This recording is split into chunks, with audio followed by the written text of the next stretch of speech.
नमस्कार, आदाब, सत श्री अकाल, जय भीम, जोहार। मेरा नाम है नवीन कुमार। किसको किसको खो देंगे? अजमेर को खो देंगे कि जामा मस्जिद को खो देंगे कि भोजशाला को खो देंगे कि संभल को खो देंगे कि काशी को खो देंगे कि मथुरा को खो देंगे? यह सिलसिला रुकेगा कहां? क्या कोई बताएगा? क्योंकि अब तो 1991 के पूजा स्थल कानून पर ही सवाल उठ गए हैं कि यह कानूनी अवैध है। खासकर संभल की शाही मस्जिद कांड के बाद तो पूछा जा रहा है कि अगर यही होना है तो इस कानून का मतलब क्या है? 1991 के पूजा स्थल कानून को लेकर 6 याचिकाएं सुप्रीम कोर्ट में दाखिल की गई हैं। चीफ जस्टिस संजीव खन्ना की अगुवाई वाली पीठ खुद इसकी सुनवाई कर रही है। तो चलिए जरा समझते हैं कि पूजा स्थल कानून 1991 है क्या, इसे क्यों लागू किया गया था और क्यों अब इसको लेकर सवाल उठ रहे हैं, सवाल उठाने वाले हैं कौन। लेकिन इससे आगे का सवाल, अगर सुप्रीम कोर्ट ने इस कानून को अवैध घोषित कर दिया तो क्या मथुरा और काशी के मंदिरों के पास खड़ी मस्जिदें और ईदगाहें हटा दी जाएंगी? 1991 की बात है। देश में पीवी नरसिम्हा राव की अगुवाई वाली कांग्रेस की सरकार थी। भाजपा अयोध्या बाबरी मस्जिद ढांचे को गिराने के लिए आंदोलन की तैयारी कर रही थी। लाल कृष्ण आडवाणी की रथ यात्रा की पूरे देश में चर्चा थी। इसी की काट निकालने के लिए कांग्रेस सरकार प्लेसेस ऑफ वर्शिप एक्ट 1991 लेकर आई। पूजा स्थल कानून भी इसी को कहते हैं। इस कानून के मुताबिक 15 अगस्त 1947 से पहले अस्तित्व में आए किसी भी धर्म के पूजा स्थल को किसी दूसरे धर्म के पूजा स्थल में नहीं बदला जा सकता।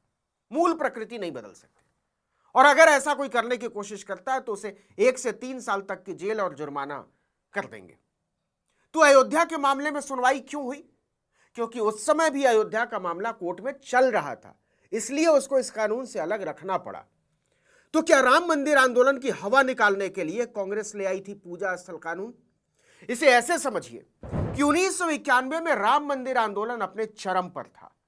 भाजपा नेता लाल कृष्ण आडवाणी ने 25 सितंबर 1990 को सोमनाथ से रथ यात्रा निकाली। इसे 29 अक्टूबर को अयोध्या पहुंच जाना था, लेकिन लालू यादव ने 23 अक्टूबर को ही आडवाणी को बिहार के समस्तीपुर में गिरफ्तार करवा दिया। बिहार में उस समय जनता दल की सरकार थी और लालू यादव मुख्यमंत्री थे। इसका नतीजा यह हुआ कि भाजपा के समर्थन से केंद्र में चल रही जनता दल की वीपी सिंह सरकार गिर गई और मंडल कमीशन लागू हो चुका था। इसके बाद वीपी सिंह से अलग होकर चंद्रशेखर ने कांग्रेस के समर्थन से सरकार बनाई। वो भी ज्यादा दिन नहीं चली। राम मंदिर आंदोलन ने 2 सरकारों का बलिदान ले लिया। इसके बाद देश में मध्यावधि चुनाव हुए और कांग्रेस की सरकार बनी। पीवी नरसिम्हा राव प्रधानमंत्री बने। राम मंदिर आंदोलन के बढ़ते प्रभाव के चलते अयोध्या के साथ ही कई और मंदिर मस्जिद विवाद उठने लगे थे। इन तमाम विवादों पर विराम लगाने के लिए नरसिम्हा राव की सरकार कानून लेकर आई, प्लेसेस ऑफ वर्शिप एक्ट 1991। लेकिन इसकी सीमा रेखा 15 अगस्त 1947 से क्यों तय की गई? आपको लगता होगा क्योंकि इस तारीख के पहले जो मंदिर, मस्जिद, दरगाह, मजार, चर्च, गुरुद्वारे या अन्य धार्मिक स्थल जहां थे, उन्हें छेड़ा नहीं जा सकता। दरअसल 1991 के प्लेसेस ऑफ वर्शिप एक्ट का मकसद ही यही था कि 15 अगस्त 1947 यानी आजादी के पहले धार्मिक स्थलों की स्थिति को बहाल रखा जाए। मतलब किसी भी उपासना स्थल में बदलाव न किया जा सके। मकसद था कि इससे मंदिर मस्जिद के पुराने सारे झगड़े अपने आप ही खत्म हो जाएंगे। कहा गया कि इसका मकसद संविधान के तहत पूजा स्थलों के धार्मिक चरित्र की रक्षा करना है। 15 अगस्त 1947 को भारत एक स्वतंत्र, लोकतांत्रिक और संप्रभु राज्य बना। हमने स्वतंत्रता हासिल की। 2 साल बाद संविधान के तहत हमने भारत के धर्मनिरपेक्ष राज्य होने की घोषणा की। मतलब राज्य का कोई अपना धर्म नहीं होगा, सभी धर्म बराबर होंगे। इसी आधार पर 1991 में राम जन्मभूमि आंदोलन के चरम पर संसद ने पूजा स्थल अधिनियम पारित किया। कांग्रेस के तत्कालीन प्रधानमंत्री पीवी नरसिम्हा राव ने इस अधिनियम पर हस्ताक्षर किए और राष्ट्रपति के हस्ताक्षर के साथ ही यह कानून बन गया। अब सुनिए विरोध की कहानी। नरसिम्हा राव सरकार जब जुलाई 1991 में यह कानून लेकर आई, तब भी संसद में भाजपा ने इसका जबरदस्त विरोध किया था। उस समय तत्कालीन गृह मंत्री एसपी चौहान ने संसद में इस विधेयक को पेश करते हुए कहा था कि सांप्रदायिक माहौल को खराब करने वाले पूजा स्थलों के रूपांतरण पर बार बार उठने वाले विवादों को देखते हुए यह कानून बेहद कारगर साबित होंगे।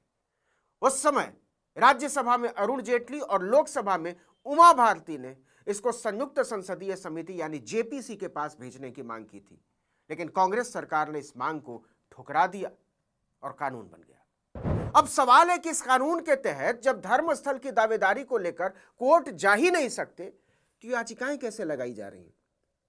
तो यह याचिका किसी धर्मस्थल की दावेदारी को लेकर नहीं लगाई गई है, बल्कि इस याचिका में तो दावेदारी पर रोक लगाने वाले 1991 के कानून की वैधानिकता को चुनौती दी गई। याचिकाकर्ता अश्विनी उपाध्याय ने कानून को भेदभावपूर्ण और मौलिक अधिकारों का उल्लंघन बताते हुए चुनौती दी है। याचिका में इस कानून की धारा 2, 3 और 4 को रद्द करने की मांग की गई। याचिकाकर्ता का कहना है कि यह धाराएं 1192 से लेकर 1947 के दौरान यानी लगभग 750 साल में आक्रांताओं द्वारा गैर कानूनी रूप से स्थापित किए गए पूजा स्थलों को कानूनी मान्यता देते हैं। सुप्रीम कोर्ट इसी की समीक्षा कर रहा है। चीफ जस्टिस संजीव खन्ना और जस्टिस पीवी संजय कुमार की बेंच यह तय करेगी कि क्या पूजा स्थल अधिनियम 1991 जो पूजा स्थलों को 15 अगस्त 1947 को उनके धर्म से अलग धर्म में परिवर्तन होने से रोकता है, संवैधानिक रूप से वैध है। अदालत का यह निर्णय, बल्कि कहिए सुप्रीम कोर्ट का यह निर्णय, देश की सबसे ऊंची अदालत का फैसला देश भर की स्थानीय अदालतों में लंबित पूजा स्थलों की असलियत को लेकर जारी मुकदमों की दिशा तय करेगा। याचिका में कहा गया है कि यह कानून हिंदू, जैन, सिख और बौद्ध धर्म के लोगों को उनके संवैधानिक अधिकारों से वंचित करता है। उनके जिन धार्मिक और तीर्थ स्थलों को विदेशी आक्रमणकारियों ने तोड़ा, उसे वापस पाने के उनके कानूनी रास्ते को बंद करता है। अब सुनिए कि कुछ ढांचों के नीचे मंदिर होने को लेकर दलीलें क्या रखी गई। तर्क दिया गया है कि नष्ट किए गए मंदिरों का रखरखाव व्यक्तिगत कानूनों के तहत किया जाता है। हिंदू कानून में कहा गया है कि देवता शाश्वत हैं और मूर्तियों के नष्ट होने से उन्हें जमीन नहीं खोनी पड़ती है, जमीन बनी रहेगी।